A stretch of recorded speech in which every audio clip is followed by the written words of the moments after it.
Perkenalkan, nama saya Syedila Iya, saya dari jurusan Budidaya Perairan Angkatan 19 dengan NIM 1902542430001. Pada saat ini saya akan membuat video vlog dengan menjelaskan mengenai liputan kolam dan tambak.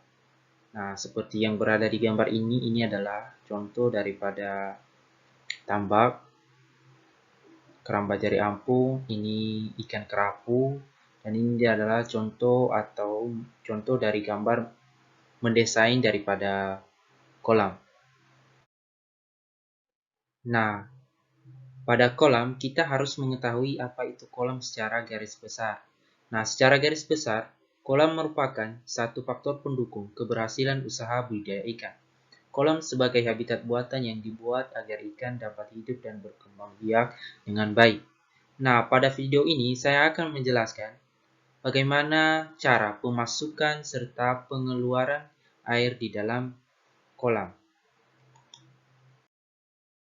Sebelumnya, kolam itu ada banyak sekali jenisnya, mulai dari kolam terpal, kolam tanah, kolam terung, keramba jari apung, kolam plastik, kolam fiber, hingga kolam beton dan semen, seperti gambar yang ada di video ini. Jelaskan bagaimana cara pemasukan serta penyaluran air di dalam kolam tersebut. Kolam ini berada di daerah Batam, yaitu Balai Perikanan Budidaya Laut Batam.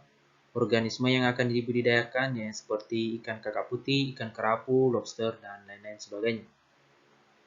Yang pertama kita ketahui bahwa konstruksi kolam yang akan digunakan untuk budidaya ikan sangat dipengaruhi oleh pemilihan lokasi yang sangat tepat.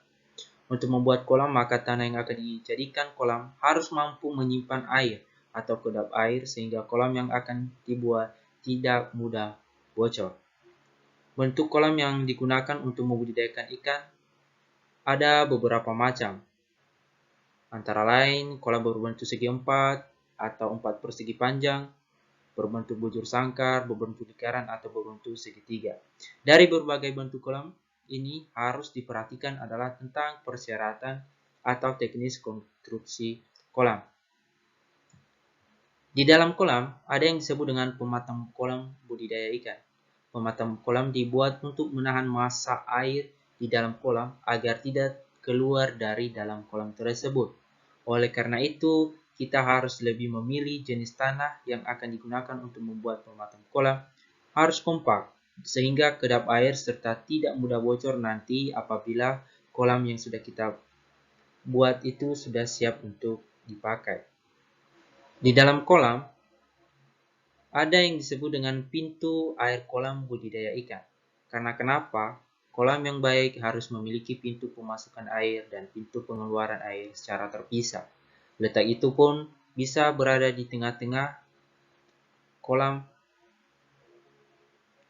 atau berada di sudut kolam, sehingga pintu pemasukan air atau pengeluaran air itu bisa terjadi secara merata. Sekarang kita masuk pada halaman kedua, yaitu mengenai tambak. Nah, tambak merupakan badan air secara alami atau buatan manusia yang berukuran 1 meter kuadrat hingga 2 hektar luasnya yang bersifat permanen atau musiman.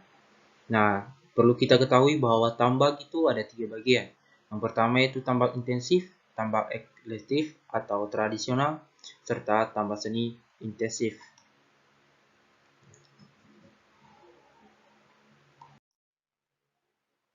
Nah, di sini ada sebuah gambar tambak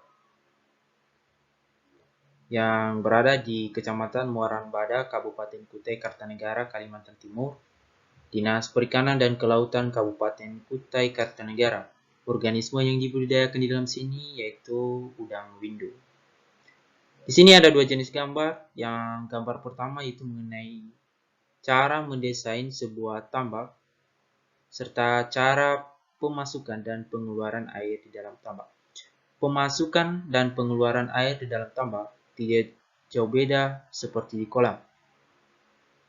Pemasukan air di dalam tambak serta pengeluaran menggunakan bambu atau pipa paralon yang ditaruh di tengah-tengah tambak sehingga pergantian air di dalam tambak tersebut bisa terjadi secara terpisah.